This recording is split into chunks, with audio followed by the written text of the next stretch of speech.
ഇവിടെ ഈ വ്യക്തി ഒരു ക്യാൻ എടുത്ത് 10 മീറ്റർ അപ്പുറയുള്ള ഒരു വേസ്റ്റ് ബിന്നിലേക്ക് വളരെ കൃത്യമായി എറിഞ്ഞിട്ടു.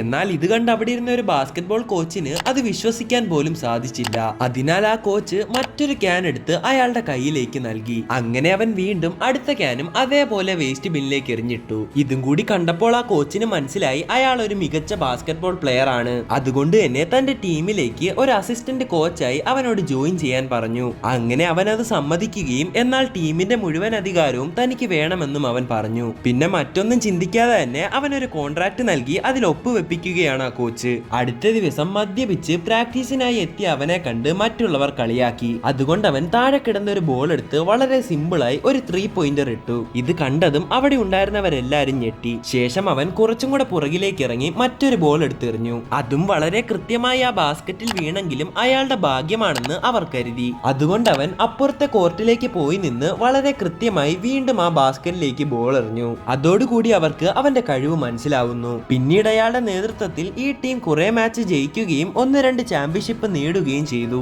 എന്നാൽ അയാൾ ഏറ്റവും കാത്തിരിക്കുന്ന മാച്ച് ഇനി 3 ദിവസത്തിനുള്ളിൽ നടക്കും. കാരണം അവരുടെ എതിരാളി അയാളുടെ പഴയ ടീമാണ്. അങ്ങനെ ആ മാച്ച് തുടങ്ങിയതും നമ്മുടെ ഹീറോയുടെ ടീം നല്ല രീതിയിൽ കളിക്കാൻ തുടങ്ങി. അതുകൊണ്ട് തന്നെ കുറച്ച് കഴിഞ്ഞപ്പോഴേക്കും അവരുടെ എതിരാളികൾ ഒരു ചീപ്പ് കളി ഇറക്കാൻ തീരുമാനിച്ചു. അതിനായി നമ്മുടെ ഹീറോയുടെ ടീമിലുള്ള പ്ലെയേഴ്സിനെ ഇടിച്ചിട്ട് പരിക്കേൽപ്പിച്ചു. കൂടാതെ അങ്ങനെ കളിച്ച് അവരിപ്പോൾ കുറച്ച് പോയിന്റ് ലീഡിങ്ങിലാണ്. അങ്ങനെ ഇരിക്കെ പരിക്ക് പറ്റി അവരുടെ ഒരു മെയിൻ പ്ലെയർ പുറത്തായി. ഇനി ആര് സബ്ബായിട്ട് കയറുമെന്ന് നോക്കിയാൽ അന്ന് ഇവന് കോച്ച് നൽകിയ കോൺട്രാക്ട് ശരിക്കും ഒരു പ്ലെയർ ആയിട്ട് ജോയിൻ ചെയ്യാനുള്ളതായിരുന്നു. അത് മനസ്സിലാക്കിയതും മറ്റാരും പ്രതീക്ഷിക്കാതെ നമ്മുടെ ഹീറോ സബ്ബായിട്ട് ഇറങ്ങി.